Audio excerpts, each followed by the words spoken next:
আল্লাহ রাসূল বলেন পুরা পৃথিবীতে যখন দেখবা ফিতনা ছড়িয়ে পড়েছে, আমরা পার্টি বানাই না, পার্টি একের পরে এক পার্টি বানাইতেছি, বলে এই ফিতনা পার্টির জাল যেমন মানুষ বুনায়, বলে ফিতনায় ভাবে যখন পুরা বিশ্বে ছয়লাভ করবে, ওই সময় তুমি খাঁটি ইমানদার যদি দেখতে চাও, খাঁটি মুমিন যদি দেখতে চাও, সচ্চা মুসলমান যদি দেখতে চাও, তাহলে ফিলিস্তিনের দিকে তাকাও, তাহলে শামের দিকে তাকাও।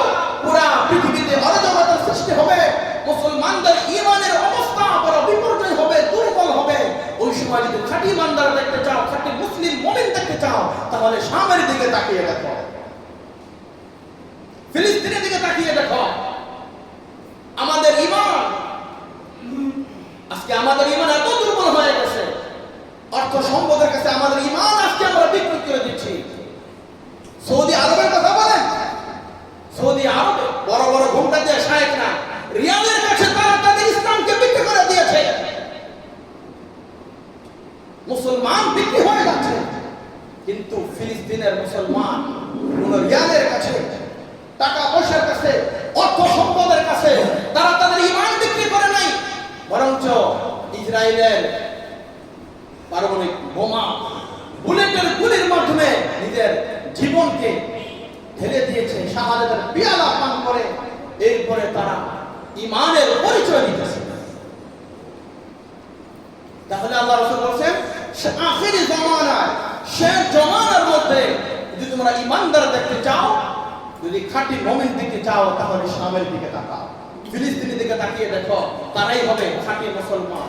আজকে আমরা দলের জন্য, ক্ষমতার জন্য, সব কিছুর জন্য আজকে আমরা আমাদের জীবনকে উৎসর্গ করে দিতে রাজি আছি, সব কিছু করতে রাজি আছি, কিন্তু যারা প্রকৃত মুসলমান বলে তারা কখনো ঈমানের কাছে, কখনো টাকা পয়সার কাছে, অর্থ সম্পদের কাছে নিজের ঈমান বিক্রি করে দিবে না।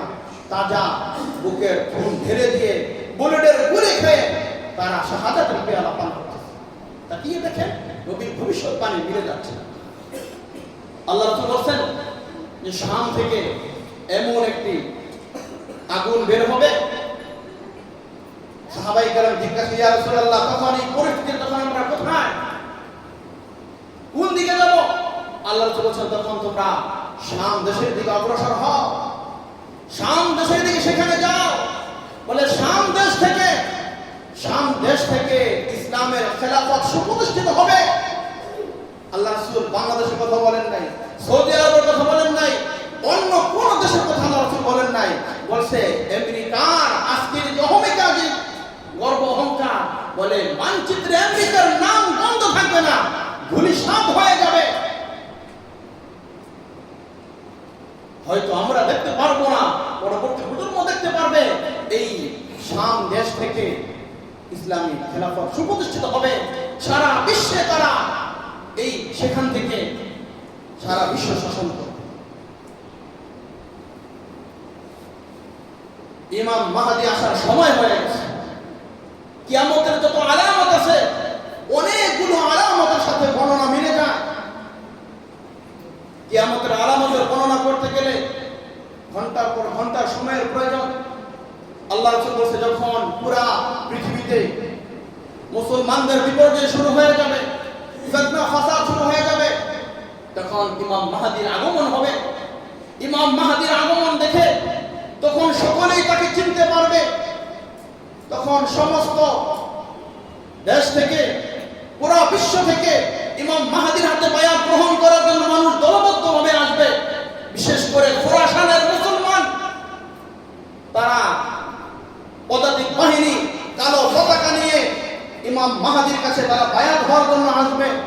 বায়াত হয়ে ইমাম মাহদীর হাতে বায়াত হয়ে এরপরে তারা যুদ্ধ বিগ্রহ করবে। ইমাম মাহদীর পরেই সাইয়েদনা ঈসা আলাইহিস সালাম আসবেন। দামেস্কের সাদা গম্বুজ বিশিষ্ট দুই ফেরেশতার কাঁধে ঈসা আলাইহিস সালাম অবতরণ করবেন। ঈসা আলাইহিস সালামকে দেখে সবাই চিনবে, বলে তার চুল থেকে, তার দাড়ি থেকে টপ টপ করে পানি ঝরতেছে, তিনি ওযু করেছেন, নামাজের সময় হয়ে গেছে। ইমাম মাহদী বলে আপনি আসছেন, আপনি নামাজ ইমামতি করেন, আপনি নামাজ ইমামতি করেন। ঈসা আলাইহিস সালাম তখন বলেছে, না আপনি ইমাম, আপনি পথ প্রদর্শক, হেদায়েতের রাহবার, আপনি ইমামতি করেন। ইমাম মাহদীর ইমামতিতে আসর জামাত বা ফজর জামাত অনুষ্ঠিত হবে। ঐক্যবদ্ধভাবে দলবদ্ধভাবে তখন সকলেই দাজ্জালকে হত্যা করার জন্য সকলেই ঐক্যবদ্ধ হয়ে এরপর অগ্রসর হবে।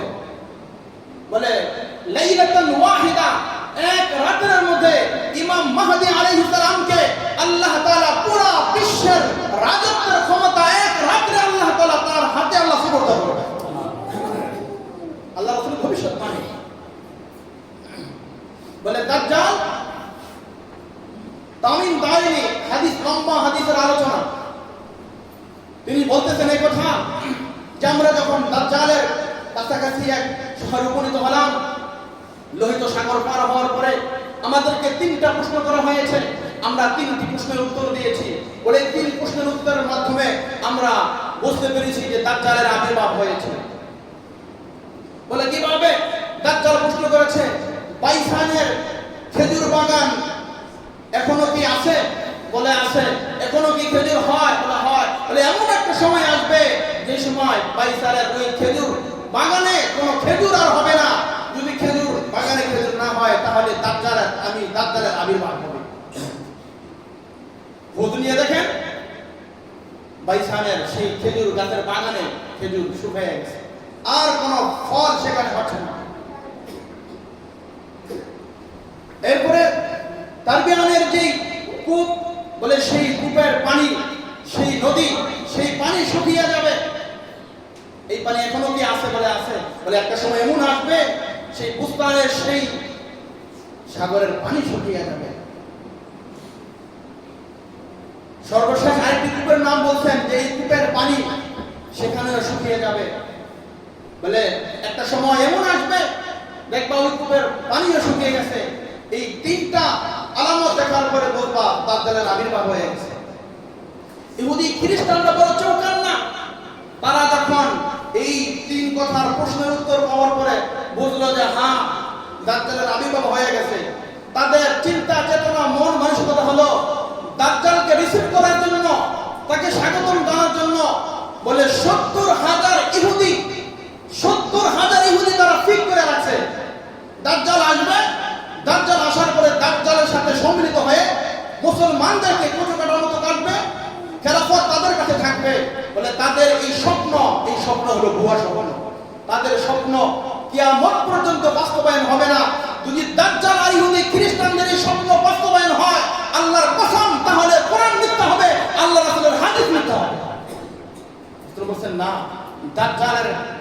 দাজ্জালের কাছে এই ক্ষমতা দেওয়া হবে না। বলে দাজ্জাল ধূলিসাৎ হবে।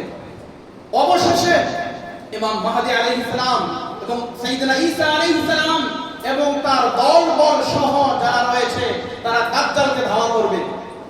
দাজ্জালকে ধাওয়া করে লোহিত সাগরে সেখানে বাবে লুতের যেই দরজা রয়েছে সেখানে দাজ্জালকে ঈসা আলাইহিস সালাম এবং ইমাম মাহদী সেখানে দাজ্জালকে হত্যা করবে।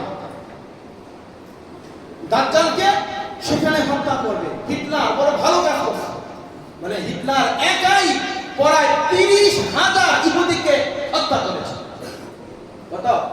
30,000 ইহুদিকে হিটলার একাই হত্যা করেছে।